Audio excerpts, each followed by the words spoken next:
Assalamualaikum warahmatullahi wabarakatuh. Alhamdulillahirrabbilalamin. Hari ini ibu dapat menyampaikan materi walaupun secara online. Semoga anak-anak selalu semangat dalam pembelajaran online ini ya. Bagaimana kabar Ananda semua? Semoga selalu sehat dan selalu dalam lindungan Allah SWT. Amin amin ya rabbal alamin. Sudah siap untuk belajar matematikanya hari ini? Oke, kalau sudah siap, let's go. Kita belajar matematika hari ini. Setelah kemarin ibu menjelaskan tentang mengenal bilangan bulat, kali ini ibu akan menjelaskan tentang penjumlahan bilangan bulat, pengurangan bilangan bulat, perkalian bilangan bulat, pembagian bilbul, dan yang terakhir yaitu operasi hitung campuran. Ini pelajaran sudah pernah dibahas waktu kelas 6 SD. Cuman ini akan lebih terperinci untuk di masa-masa SMP. Jadi sudah siap ya untuk mempelajarinya? Alhamdulillah kalau sudah siap. Yuk kita mulai belajar hari ini untuk penjumlahan bilangan bulat ya. Kita lihat.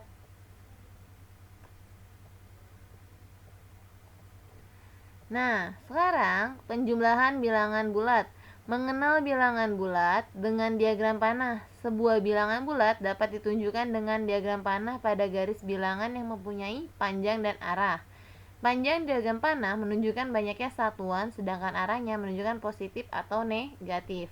Kita lihat di bawah sini sudah ada garis bilangan. Ada dari 0 ke 6 menunjukkan bilangan 6 atau positif 6, lalu dari 0 ke negatif 6 merupakan bilangan negatif 6. Ini mengarah ke kiri ya kalau negatif. Oke, kita lihat slide selanjutnya yaitu penjumlahan bilangan bulat dengan tanda yang sama. Hitung 3 ditambah 2. Ini merupakan soal yang paling mudah, tetapi kalau mau melihat dengan garis bilangan, kita lihat ya. Mulai dari 0 geser ke 3 satuan ke kanan, karena ke kanan ya. Lalu ditambah dengan 2. Maka kalau ditambah dengan 2 berarti kan positif arahnya. Tinggal kita tambahkan saja geser 2 satuan ke kanan. Maka hasil yang diperoleh yaitu 5. Ini sangat mudah ya. Akan tetapi ini cara menggunakan garis bilangan. Ya, kita lihat slide selanjutnya ya. Hitunglah negatif 4 ditambah negatif 2. Pertama, kita harus mulai dari 0, geser ke 4 satuan ke kiri. Kenapa ke kiri? Karena muatannya negatif 4.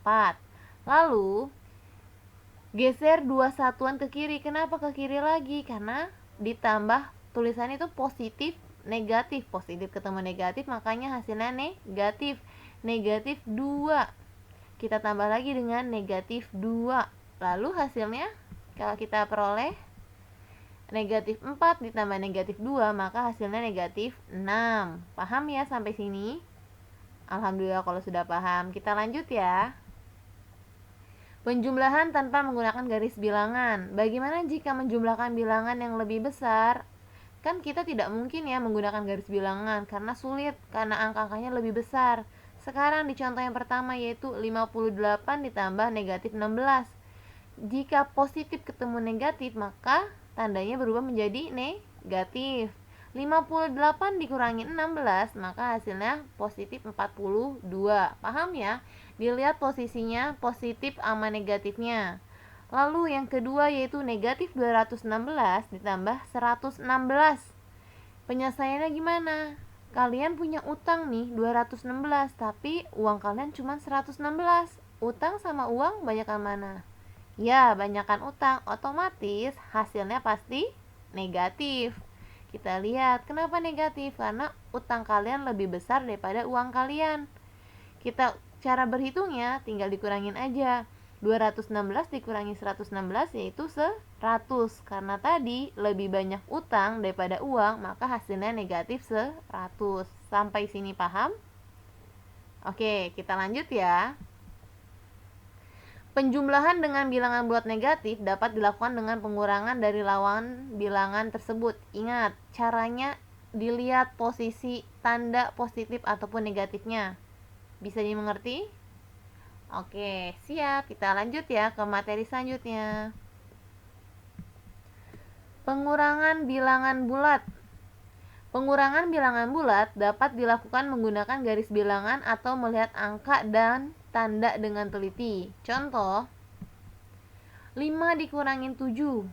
5 lebih kecil dari si belakangnya yang 7. Berarti maka hasilnya negatif 2. Masih mudah ya. Kalau kita lihat contoh yang kedua, negatif 4 dikurang 3. Ingat, negatif ketemu negatif maka hasilnya negatif ya kalau dalam pengurangan dan penjumlahan. Karena hasilnya negatif, cara bacanya gini nih, kalau misalkan kalian tuh terbiasa dengan utangnya 4, ngutang lagi 3, utangnya makin banyak apa makin dikit? Ya, jawabannya utangnya semakin banyak. Punya utang 4, terus ngutang lagi 3, maka hasilnya utangnya 7. Untuk contoh yang ketiga, 15 dikurangi negatif 7 ditambah negatif 5. Kita lihat nih, negatif ketemu negatif maka hasilnya positif. Jadi berubah tandanya, 15 ditambah 7 dikurang 5. Kenapa dikurang 5? Karena positif ketemu negatif maka hasilnya negatif. 15 tambah 7 22, 22 dikurangi 5 maka hasilnya 17. Sampai sini mudah? Perhatikan angka dan tandanya dengan baik. Bu, bagaimana kalau saya menggunakan kalkulator? Untuk kalkulator tidak boleh digunakan. Kenapa? Karena nanti kalau kalian di sekolah, kalian tidak bisa menggunakan kalkulator. Silakan uji kemampuan kalian dengan menggunakan berpikir kalian. Terserah mau caranya bersusun ke bawah ataupun di mana, yang penting kalian bisa mengerjakannya dengan senyaman mungkin. Oke, dilihat selanjutnya ya. Nah, yang ini yang paling gampang karena ketentuannya cuma perkalian dan pembagian bilangan bulat. Ketentuannya sama. Untuk perkalian berlaku positif dikali positif maka hasilnya positif. Positif dikali negatif maka hasilnya negatif. Negatif dikali positif maka hasilnya negatif. Negatif dikali negatif maka hasilnya positif. Lalu, untuk pembagian pun sama, tidak berubah untuk perlakuannya. Positif dibagi positif hasilnya positif, positif dibagi negatif hasilnya negatif, negatif dibagi positif hasilnya negatif, dan negatif dibagi negatif maka hasilnya positif. Kita lihat slide selanjutnya ya.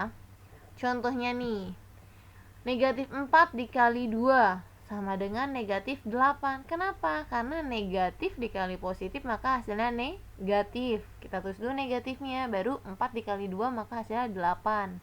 Mudah ya? Oke, kita lihat contoh yang selanjutnya. Negatif 12 dikali negatif 4. Negatif dikali negatif maka hasilnya positif. 12 dikali 4, 48. Masih mudah dong ya. Kita lanjut. Sekarang untuk pembagiannya, negatif 12 dibagi 4. Negatif dibagi positif maka hasilnya negatif. 12 dibagi 4 maka hasilnya 3. Dan yang contoh keempat, negatif 24 dibagi negatif 4. Negatif dibagi negatif maka hasilnya positif. Sekarang tinggal 24 dibagi 4 maka hasilnya 6. Kenapa perkalian pembagian itu harus dihafalkan? Untuk perkalian 1 sampai 10 untuk di kelas 8 ini Ibu rasa kalian sudah memahami semua. Di kelas 7 kalian pasti sudah memahami semua. Jadi kalian tidak perlu untuk bingung lagi dalam berhitung ya. Ingat, yang belum hafal perkalian silakan dihafalkan kembali perkaliannya agar memudahkan kalian dalam berhitung. Kita lihat slide selanjutnya ya. Operasi hitung campuran. Berikutnya kamu akan mempelajari operasi hitung campuran antara penjumlahan, pengurangan, perkalian, dan pembagian. Kita lihat contoh yang pertama dulu nih. Negatif 4 ditambah 12 dikurangi 5. Di situ ada hasilnya 3, Bu. Baik, tapi kita lihat caranya terlebih dahulu ya. Pertama, negatif 4 berarti dari 0 ke negatif 4 ditambah 12. Kalau ditambah berarti dia mundur ke arah kanan. Kita hitung berapa langkahnya, ada 12 langkah ya. Dari 4 ke 3, 1, 3 ke negatif 2, 2. Selanjutnya sampai ternyata jawabannya di 8. Setelah dari 8, dikurangi 5. Kalau dikurangi berarti mundur ke arah kiri, dikurangi 5. Maka ditemuilah jawabannya 3. Sampai sini paham ya? Kita lanjut ya.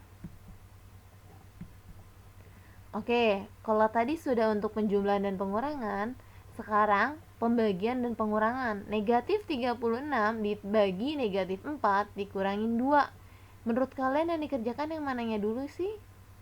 Ya, yang dikerjakan yang ada di dalam kurung terlebih dahulu. Mari kita lihat ya. Langkah pertamanya, kerjakan yang berada di dalam kurung terlebih dahulu. Negatif 36 dibagi negatif 4, maka hasilnya 9. 9 dikurangi 2, maka hasilnya 7. Di sini ada catatan untuk kalian semua. Ingat ya, dalam operasi hitung campuran, kerjakan terlebih dahulu yang berada di dalam kurung. Lalu, jika terdapat operasi hitung penjumlahan, pengurangan dengan operasi perkalian atau pembagian, yang dikerjakan perkalian atau pembagian terlebih dahulu. Akan tetapi, untuk poin ketiga, jika terdapat operasi hitung penjumlahan dan pengurangan atau operasi perkalian dan pembagian, maka pengerjaannya urut dari paling kiri. Jadi kalau menurut kalian nomor di poin ketiga itu ya, angkanya ada penjumlahan dan pengurangan, berarti yang dikerjakan yang mendekati nomor soal atau paling kirinya. Paham ya? Mudah bukan ya? Oke, karena ini pelajarannya masih hanya mengulang materi di kelas 6, Ibu rasa ini sangat mudah, hanya butuh ketelitian dalam berhitungnya dan memastikan tanda positif ataupun negatifnya. Ternyata slide selanjutnya yaitu latihan. Kenapa harus ada latihan, Bu? Karena setiap ada materi harus ada latihan. Kenapa, Bu? Ya, buat menguji kemampuan kalian sejauh mana kalian bisa memahami materi yang sudah diberikan.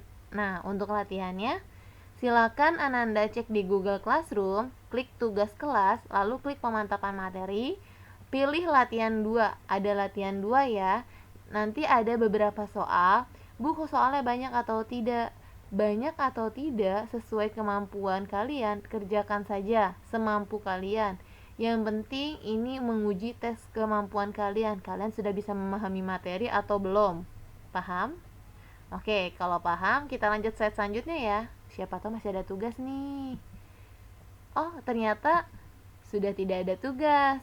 Hanya ucapan terima kasih sudah mendengarkan penjelasan dari Ibu. Semoga materi kali ini bermanfaat untuk kita semua. Sukses selalu dan satu lagi, tetap semangat untuk belajarnya walaupun lagi pembelajaran secara online. Jika ada kesulitan, silakan ditanyakan. Terima kasih semuanya. Wassalamualaikum warahmatullahi wabarakatuh.